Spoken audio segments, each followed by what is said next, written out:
Hello and welcome to the On the Couch podcast, the podcast that gives you the view from the therapist's chair. I'm your host, John Dennis, a licensed professional counselor. You're listening to OTC episode 64 with Keith Miller, host of the Soul of Life podcast.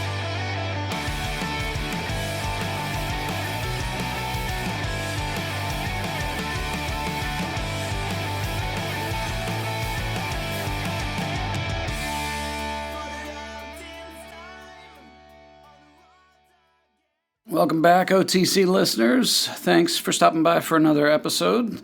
This time, sharing a conversation I got to have with Keith Miller, who is the founder and the owner of Keith Miller and Associates Counseling in the D.C., Maryland area. So if you go to keithmillercounseling.com, you'll be able to find him there. And he's also he's a licensed clinical social worker and the host of the Soul of Life podcast. You can find that at souloflifeshow.com, I believe. Let me double check that before I give bad information and send you somewhere else. Yeah, souloflifeshow.com. Running a really professional ship here. No worries. So got to talk with him about some of the books that he's written and the projects that he's working on. Does a lot with internal family systems, and got to talk with him about on the personal side of things, just his the plan that he had with his son for a trip to the Grand Canyon and hiking, and how they were quite possibly the last people to get a pass to hike the Grand Canyon before everything shut down with COVID. So it was pretty awesome to be able to talk with him just about the different projects that he has going on and how he approaches mental health. So I hope you enjoy it, as always.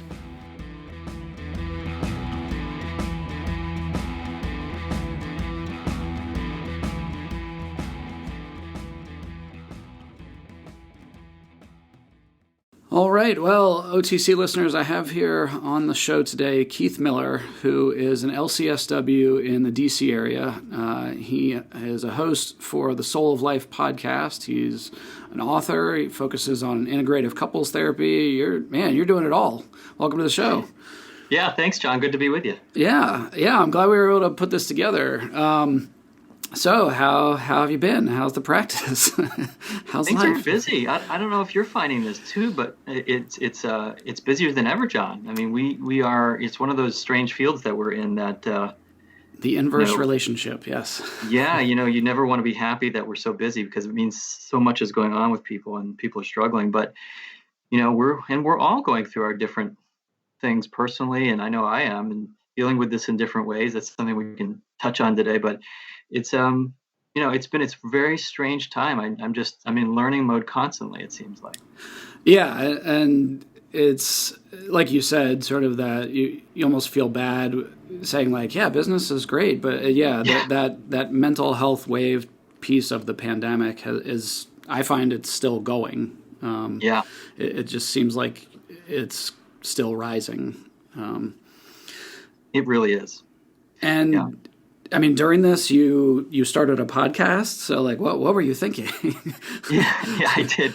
Well, I wear a lot of different hats. I'm sort of an entrepreneur. I have a large private practice and own a group psychotherapy practice, and so that over the years is given me a little bit of freedom to do other things. Like I've written some books, and lately, it was one of these things where I was beginning to come to terms right when COVID hit last March. I was just beginning to come to terms with what I really was not prepared to call my own depression. Mm-hmm.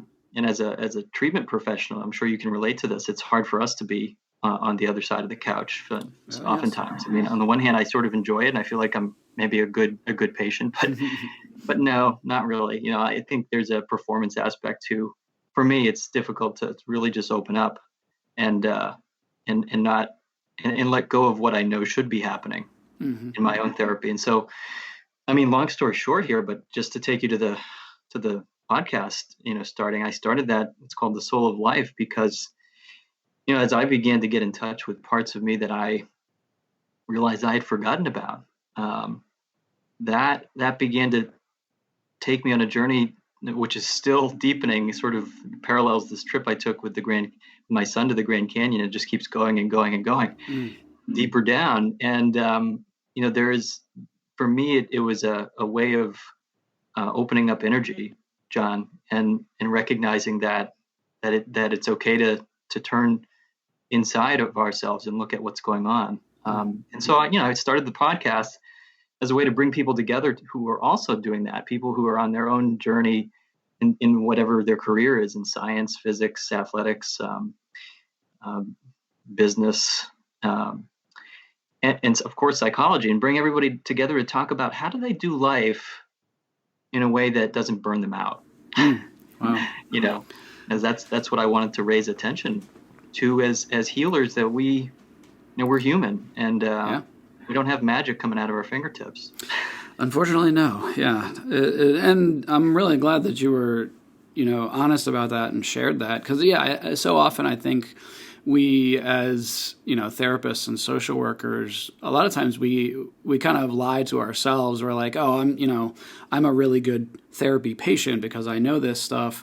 But we also know how to, talk the talk and hide some of what's really going on. And sometimes we hide behind like, oh yeah, I've already dealt with that. I've already processed through that. Exactly. I know for myself, especially right at the beginning, that, oh crap, I'm having to do all the things I teach people all day long. And I forgot about that. Coping skills are really important. And Yeah. So it's been life-giving to open up about it and talk about it, and also just do things that are just a little, sort of asynchronous, to be honest with you, like something novel. Mm-hmm. I'm not always interviewing guests who are talking about mental health, but we touch on it and it kind of weaves together. Sometimes we talk about, I interviewed a Nobel laureate, Dr. John Mather, to kick off season 2 recently this fall, and that was a while ago, over the winter. And John Mather is this astrophysicist. He's known for the verification, not really the discovery, but the verification of the fact that our universe came from a very infinitely small place. So he's credited with developing this way of measuring to an extraordinary accuracy, what's called this cosmic microwave background radiation.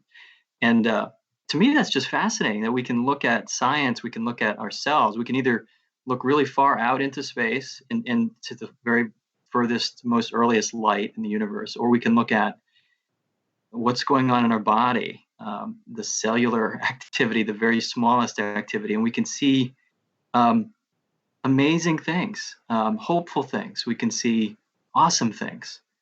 And to me, that just lights up all of my circuits and that sense of discovery and awe. So I just wanted to share that with people. Yeah.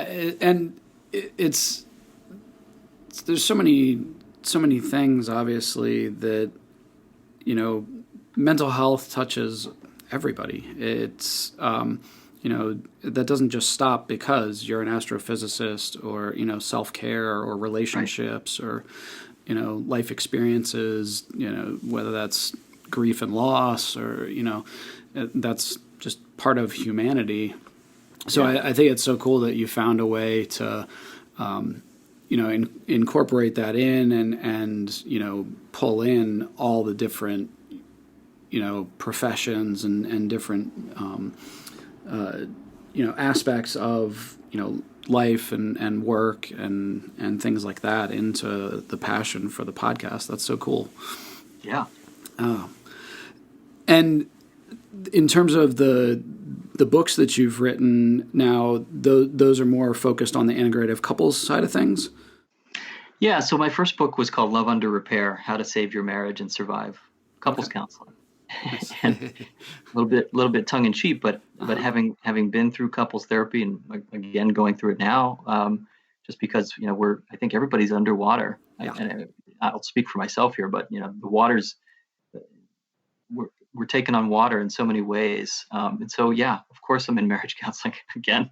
But I wrote that book because I felt like it was difficult as a prospective client or patient to get a handle for how does this process work? What am I supposed to expect in couples counseling? And how do I know if somebody's any good, right?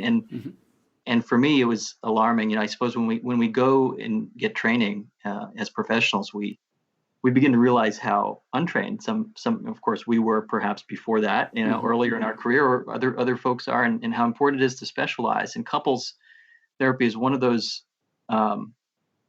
sub-disciplines within counseling that I wanted to really raise awareness about how important it is to specialize in that, because it's not just counseling times two with two people. It's the dynamics, the complexity is multiplied far more than just two times with two people. And so, the book Love Under Repair goes through basically what I think of as the three most common postgraduate kind of education that's out there, the techniques, in other words, for attachment-based couples therapy. So the book focuses heavily on attachment, kind of explains what that is in developmental psychology terms.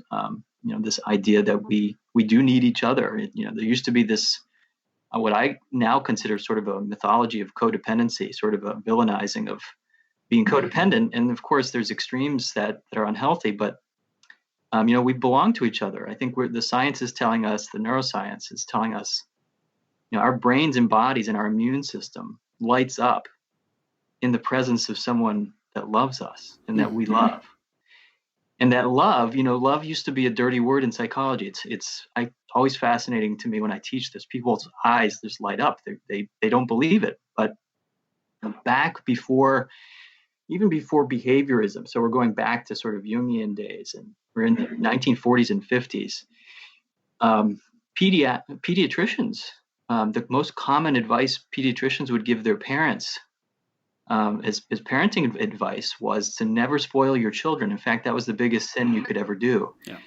And they would say, if you have to tell your children that you love them, only once a year at most, if you have to. Yep. And so, we've come a long way into this field where we recognize that children and people in general just do better when they are loved, and spoiling is really not the concern. Yeah, what you're talking about, it reminds me of Harry Harlow and his book Love at Goon Park tells kind of his life story, but also just fighting that battle of behavioral psychology at the time, and the infant mortality rate in orphanages because of it was so sterile and so cold but they couldn't figure out why is the mortality rate so high, and him having to really fight and claw for love as an important need in a science. So it's like so tragic, right? You look back at that decade, or I think it was almost a decade before they started to say, oh, maybe it's because we're not touching and hugging and looking in the eyes of our children and playing with them and giving them respect at that developmental stage, not just making them into mini adults.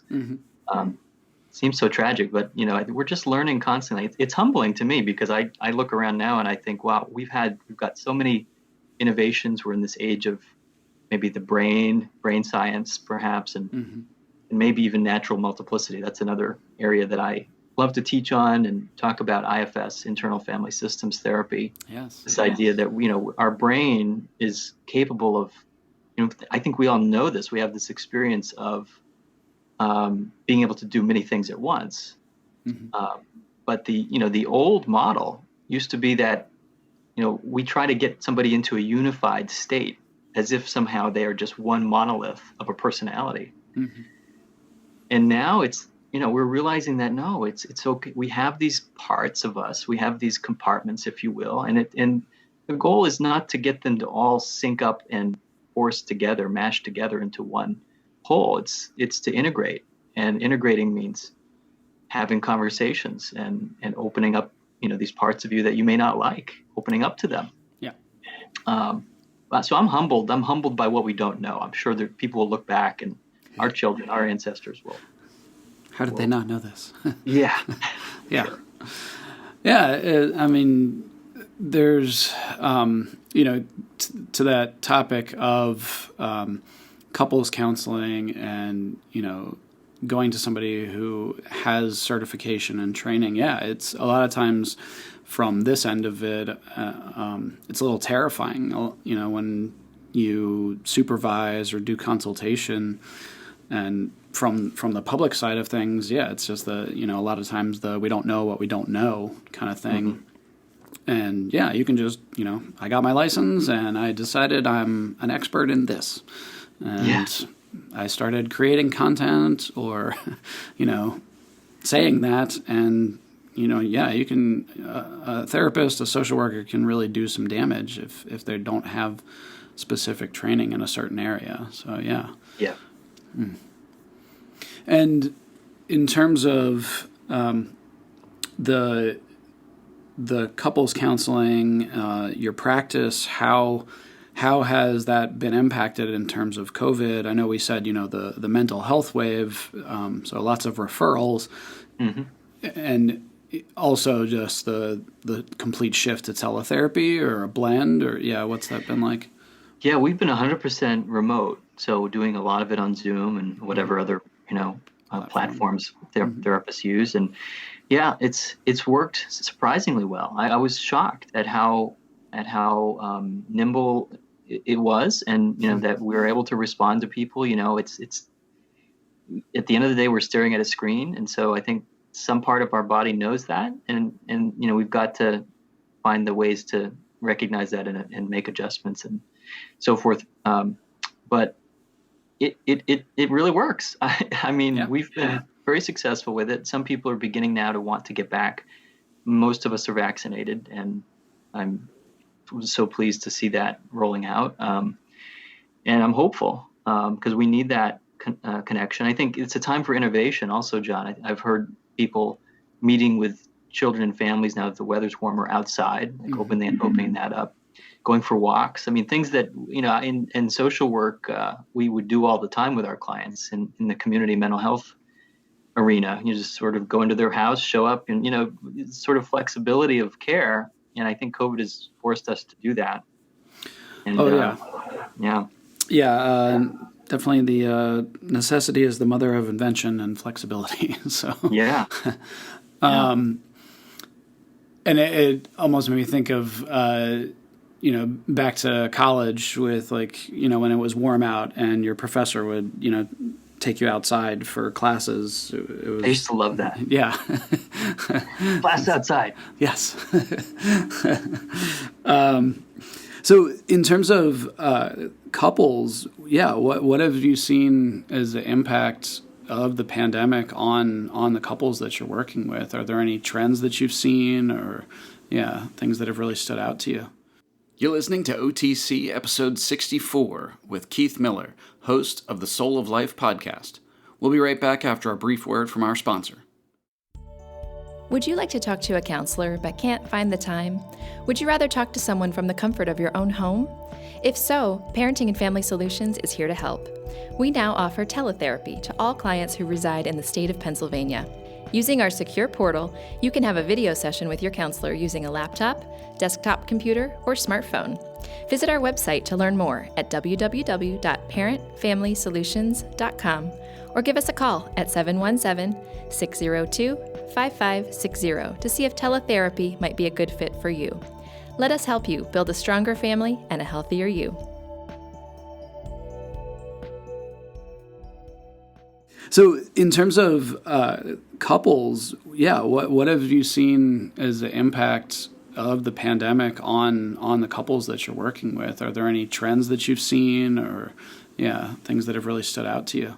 I mean, I would say it's an acceleration of things that we would see normally. Mm-hmm. So the stress disorders are just exponentially, people are exponentially more exposed and more at risk for the stress disorders. So, when people are stressed and depressed, they're going to have a hard time connecting to each other. They're going to have a hard time. They're moving at a pace which is exhausting to their mind and their system. And so empathy is something that requires, an ability to imagine.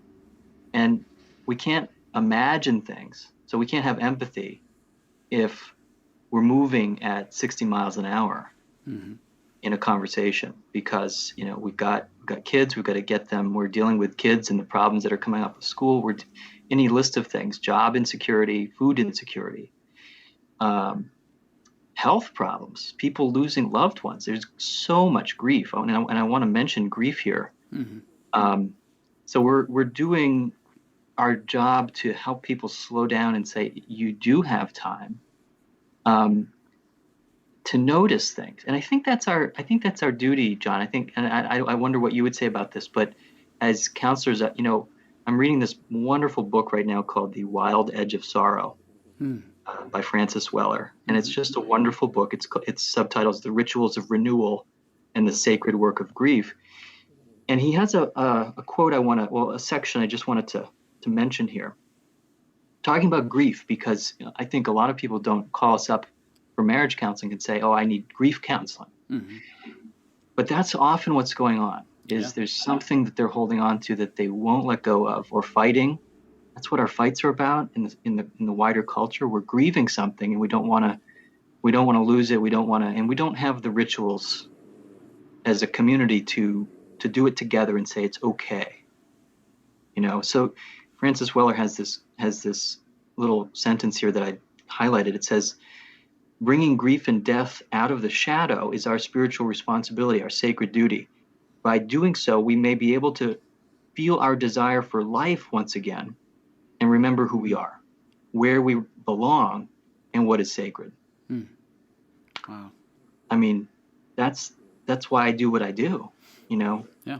That's what I feel like my calling is to help people remember who they are. And I'll tell you, I'm on that journey too. I've forgotten who I am at times by moving too fast.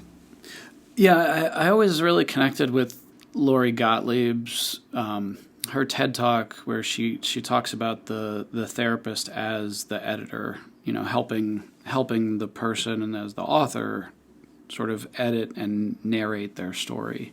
And yeah, I would agree. I know the Gottmans talk about betrayal, and that comes in many forms. And I think, going back to what you said from Francis Weller of the grief comes in many forms. I remember the story of Kirk Cameron. I think he was giving a sermon and was kind of pouring his heart out to his congregation and sort of laying bare this betrayal, this infidelity that had been going on in his life. And the kind of curveball at the end was the infidelity was with the church, that he had been so obsessed and was having an affair with his work and ignoring his family or neglecting his family. And yeah, that idea of that could be grief over, retiring and a major shift, or empty nesting, or an actual, death and loss of a loved one, or, so many things could fall into that grief category. I think, that's powerful. Yeah, there's just so many things that it's just our instinct, I think, to want to hold on to something when it's good, right? Sure. And then forget that the letting go actually is it's just the breathing out. That's all it is. It's the breathing out, and we don't have to be afraid of that. And then we can hold on to things more loosely and with much more reverence, I think, and to each other. I think that brings us to the idea of holding each other with reverence. And even if I'm really upset with you, even if I really disagree with you and just think you're from another planet or something, I mean, I can still prepare myself in such a way to enter space with you that we're going to leave that time somehow. And maybe I've learned something, and maybe I've nurtured something that needed to be nurtured. That's, I'm just open to something new, Yeah, I also liked what you said about the pandemic really sped things up that we would be facing naturally, and I saw that quite a bit. I saw a number of couples that were much younger or younger in their relationship that were facing, medical decisions and how you approach, COVID and COVID regulations and the vaccine and things like that a lot of couples don't really face until much later in life, and I think also just entire families. The going back to the grief of a sports season or a graduation or so many different things, and couples really struggling under the weight of, okay, we've just had all of this change happen, we've had all of this stress put on our plate, and oh, by the way, almost all of our coping skills were taken away at the same time. Yeah. I mean, we can't do it all. I think there's a sense in our culture that we should be, at the end of the day, we should be trying to get as much as we can, or kind of have it all. Maybe being in many places at many times. And I'm the poster child for that. I want to be a therapist. I want to be an entrepreneur. I want to be a writer. And so that, on the one hand, that brings richness to our life. It can. Can also consume us. It can consume us. Yeah. Sometimes just being where you are, is where you need to be. Mm-hmm. Yeah. From your own experience and from your work, are there concepts that you've really tried to impress upon couples throughout this, or resources that they can go to? Yeah, I've written a couple other books besides Love Under Repair, and one was called The 10 Myths About the Emotionally Unavailable Man. Mm. So that's a resource. It's kind of a resource dedicated lovingly to women who may find themselves, specifically women. It doesn't, it's not always the case that it's female in this position, but find themselves really, they're really pissed off. First of all, they really feel like they're resentful at the stonewalling male, right? The guy that's shut down. Mm-hmm. So it's just a way to bring creativity into and options and imagination, to begin to imagine what's going on behind that stone wall for this guy. Mm. And guys I work with a lot of men. I'm sure you do too. We, even if you see on the outside, you don't see a lot of emotion. I hear women sometimes criticizing their husband. He's not really emotionally intelligent. And, so the book was sort of a cautionary tale about being cautious and leaning into instead of criticizing, mm-hmm. Getting to know the story about what's going on behind the wall. And the other resource that I wrote a couple years ago is called Mindful Marriage. Mm. And people can find that on a website called peacemindful.com. Mm-hmm. Peacemindful.com. And the Mindful Marriage work is a curriculum I wrote. It's really 20-minute meditations that are given. It's a curriculum for couples. It's a stress reduction curriculum. Just walks you through, and you do it solo with your partner. I mean, you can do it with your partner, but it's intended to be done by yourself. It's really a way for you to turn towards the parts of you that are hurt and maybe having a hard time getting into relationship with your partner. First, just being with them, getting to know them, developing a relationship with those parts of you that are activated. Mm-hmm.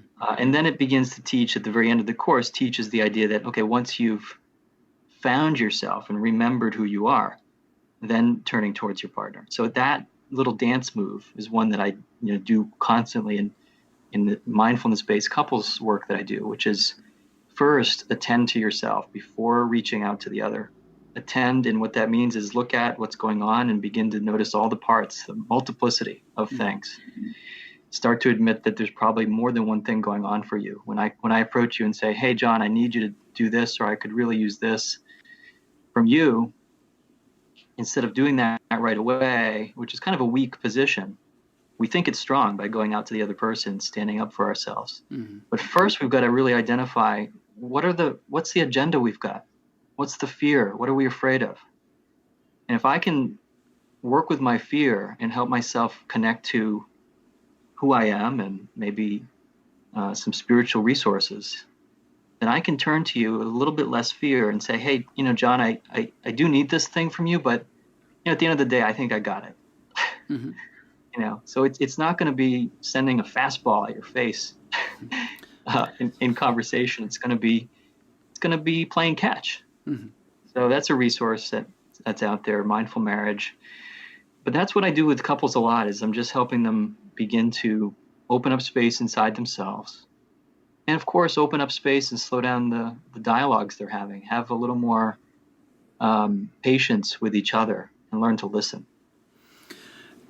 And can you speak to, how do you get someone to, sit still and turn inward, kind of focus on? I know Kristen Ulmer wrote The Art of Fear, and she talks about kind of dropping down into that emotion. How do you get somebody to do that maybe isn't familiar with that or hasn't practiced mindfulness before? Yeah. I mean, if they're in the room with me and I'm there to help them, then I begin to engage them in a conversation. So if they're, kind of loaded for bear, they're kind of really upset with their partner, they're maybe speaking from a defensive place or an angry place or fearful place, I'm going to just start talking to them, and in that process, just having someone to talk to, you begin to hear yourself, mm-hmm. what you're saying. And so often, and this is kind of counseling 101, but when we have somebody that is really deeply listening to us and maybe not just nodding their head. I mean, I think this is the representation we get portrayed as in the movies. We're just nodding our head or coming up with some brilliant, analysis. But it's really this kind of yeoman's work of actually stopping at every turn. I'm a skier, so when I'm out west on some of these incredibly challenging downhill ski terrains, there's no way you can go straight down that hill. Yeah. And so what I'm doing with somebody is I'm compassionately interrupting them, saying, hold on, let me see if I got that, because what you're saying is so important. Let me slow you down. So you said, and I'm just beginning to reflect back to them what they're saying. And it's like this thing that happens when we have, it's true in music. I think it's true in physics. Like when there's a little bit more space between the notes, or when there's the right space, or we can have freedom to move and kind of, find the right space. The pacing and rhythm of our emotions work the same way. When there's a little bit of punctuation, it makes a lot more sense to us. And then we can say, so I may chat with somebody for a couple minutes and hear what they have to say, and then I'll ask them kind of to just speak for what their heart would say. Mm-hmm. And after we've distilled a little bit of, some of the nervous energy, the anxiousness we've spoken about, what they're afraid of, then I'll just say, what are you wishing for? What are you hoping for? And that's the thing, I think you're referencing this in that resource you mentioned. But, when we say drop down, I think we're telling people, it's okay to just name what you wish for in a way that doesn't have an agenda. And that's vulnerability, right? Just to say, I hope this can happen. I'm not sure if it can. Are you interested in being there with me to do it?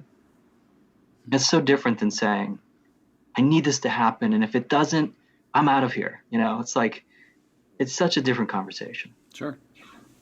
And just to play devil's advocate a little bit, I often get that response of like, where are we going to find this kind of time to interact like this? We have a million things going on. We've got the kids. They never leave us alone. Yeah. Any tips that you give there, or suggestions for, how to carve out some of that time to do this? Yeah, I used to, early in my career, I used to do a little more explaining. Like, I just kind of did a lot of explaining just now, right? Mm-hmm. And anymore, I really just ask people to trust me and follow my lead, and I just ask them to do it. Mm-hmm. And then as we begin to get to a different level of the conversation, I'll just ask them, I'll say, like, what are you noticing in your body right now? I'll ask them at the beginning, what do you feel in your body? Mm-hmm. when you tell me that you think your husband's cheating on you, right? And so they'll be like, well, what does it have to do with, like, he's cheating on me, we've got to make this stop? And well, I'm like, well, no, I really want to know what's going on in your body. So I'm making it safe for them to show up in their whole body, to use all their resources. And I think anymore, I just encourage people to try it and follow me. I don't ask them to believe it because I'm telling them. I say, well, why don't we try this for 5 minutes? And then at the end of the 5 minutes, I'll just say, so what do you feel in your body now? Mm-hmm. And that the answer is, like, it's on their face. You can see a lightness. You can see, and then oftentimes there's no words for it because it's pre-verbal stuff. It's not higher level stuff. It's this really primitive sense of peace.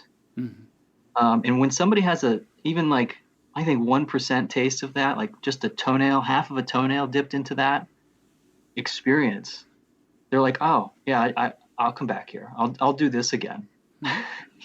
So yeah, me, there's a lot to be said for,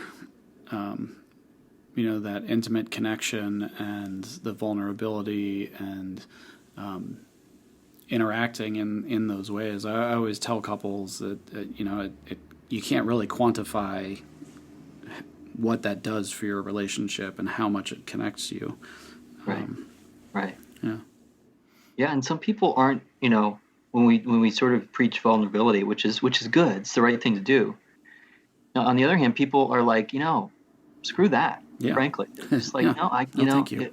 if you're telling me I have to be vulnerable, so, well, then I can be vulnerable with them. I can extend grace and compassion to their protective parts. There's the image that comes to mind. I don't know if you've been to this church at Ground Zero at 9/11, but it's still, it stood through the whole ordeal, and it was, I can't remember the name of the church, but I'm sure we can find photos of it.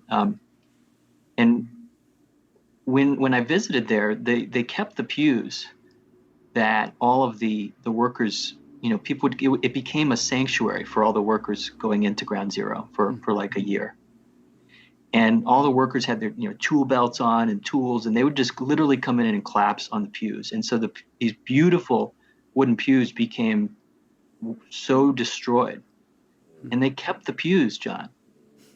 They kept the pews because they wanted to just be to remind people that this is what you can have. You can have this sanctuary. So when you're working hard, and that's the appeal that I make to people, you can be as angry as you want to be. You don't have to change one bit. And that message is almost like, oh wait, you mean I can just come in here and wreck this? Mm-hmm. This is the temple. Like, you're telling me I can come in here and just collapse? Yeah, you can be angry, and that's okay. Like, I'm here to tell you, like, that you don't have to keep fighting. Like, would you like a break? Yeah. And almost every time, the angry person or that part of them will say, yeah, I just don't think I can take a break though. And I'll say, well, why don't you just give it a try here? Mm-hmm. So even when we're angry and upset, that message of compassion, that we're not trying to put you out of a job. You can go right back to the fire. Yep.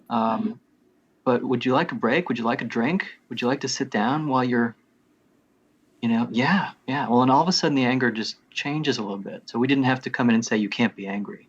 Sure. Yeah. Yeah. Again, I think that what you were saying before about the grief and that being our job to, sort of provide the place and the training and be able to receive that. Yeah. Yeah. And it's interesting because it sort of ties into the backpacking trip that you went on, that idea of with the Grand Canyon, it's this path down, it's this gradual, it's not like you're just, jumping from the top to the bottom. Right. In terms of, that space. And obviously I've not had the pleasure of going myself. It's definitely on the bucket list. What was that like for you? How did that trip come about? Yeah. Yeah, it was profound. I mean, my son and I had planned it for 2 years. We tried to get permits the year before, and and missed the opportunity. And this year we said we're just going to show up and wait to get our permit, which is how a lot of people do it. And schools had just begun closing. The states were closing down. It was end of March 2020. And our trip was planned. The schools in Maryland had just closed, and all indications were telling us we shouldn't do this. But we had planned and geared up and trained for a whole year. And so I said, let's do it. We're going to just trust we can get this done. So we got to the permit office, and they gave us the last permit before closing. Literally, they said, "This is it. This is the last permit." Yeah. Wow. And I don't know if they've opened. I think they have in some way, but they were closed for a long time. But we got in there, and it was a 5 days, 42 miles. And so it's about a mile in vertical descent down to the Colorado River, and that took us a day. We camped there. We camped 4 nights, and our longest day was an 18-mile day to the North Rim, to Summit, and then back. And there's snow all along the North Rim, so we're going from very temperate, 60 degrees at the bottom, it's warm, to 28 degrees. So we had to prepare a lot of preparation, for sure. But it was just, the beauty is beyond words. And in fact, one of my guests coming up on The Soul of Life is John Anarino, and he's a award-winning nature photographer, and one of his books is called Chasms, and all about the Grand Canyon. It's expressed through photography, and it's just amazing. Wow. So I look forward to that conversation with John. Yeah, that's, and it's so cool that just the story of like the last, at the time, who knew if it was like this is going to be the last permit ever, or right. At least for right now, and getting to share that with your son, who you said you like planned for it and trained for it, so that's so cool. Yeah, it was a priceless adventure, and we were praying the whole time that there would be airplanes, because we were like, as long as we see airplanes during our trip, then that means like we can have a flight back. And yes. We just didn't know. All the hotels were closed in Las Vegas. And wow. So we scrambled back. Now, did that open up for other trips that you're planning now, or yeah? Yeah, we've done. We've taken quite a few sections out of the Appalachian Trail, and kind of keep chipping away at that section, hiking up and down in Pennsylvania and Maryland and West Virginia and up in New England. So that's been fun. It's a great activity to do with your kids. Yeah, I'm at the other end of the pool right now. We have younger kids, and got a tent. I grew up in scouting. So I had taken a little break after getting my Eagle Scout, and yes. I was like, I'm a little backpacked out right now. It's a big achievement. But yeah, so I'm hoping to expose them to some of the camping, and just starting in the backyard and the local parks and things like that, and then hopefully work up to some major things like the Appalachian Trail, so cool. Wow. Yeah. So, aside from the podcast, do you have any projects you want to highlight here at the end? Things coming up, or not able to share just yet? I would encourage people to listen into the podcast. I love your show, and there's some similarities in that we talk about psychology and counseling sometimes, but it's this really diverse amount of guests and people that are doing challenging things, and I just try to ask them, how are they doing that? I find with podcasting, that's one of the coolest things. I often find I'm so humbled, and there's a lot of imposter syndrome that comes with it for me, of like, I get to reach out to these, world changers and thought leaders, and, because I have this podcast, I'm like, oh, okay, sure, yeah, I'll sit down with you for an hour, and like, in a normal setting, I'd probably never have access to some of these people, and it's just been so cool to see you start that, and see, listen to the different guests that you've had on, so that's so awesome. And thanks. Yeah. Well, I know we got to jump, so it was wonderful talking with you. But I will likewise, John. Definitely stay in touch and keep an eye out for what you're doing, what you're up to, and hopefully I'll be able to have you back on sometime. Thanks so much. My pleasure. Yeah. Take care.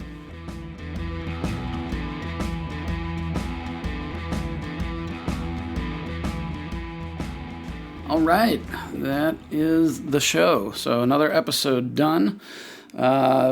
Next up, I'm going to have a conversation with Lynn Lyons. So Lynn is an anxiety expert. She's written books on parenting and when your child has anxiety, how to deal with that, how to help them with that. She is the host of the Flusterclux podcast. And she and her sister-in-law lead parenting retreats and summits and things like that for helping parents learn parenting skills and coping skills for dealing with anxious kids. So check out OTC episode 65 next time. All right, take care.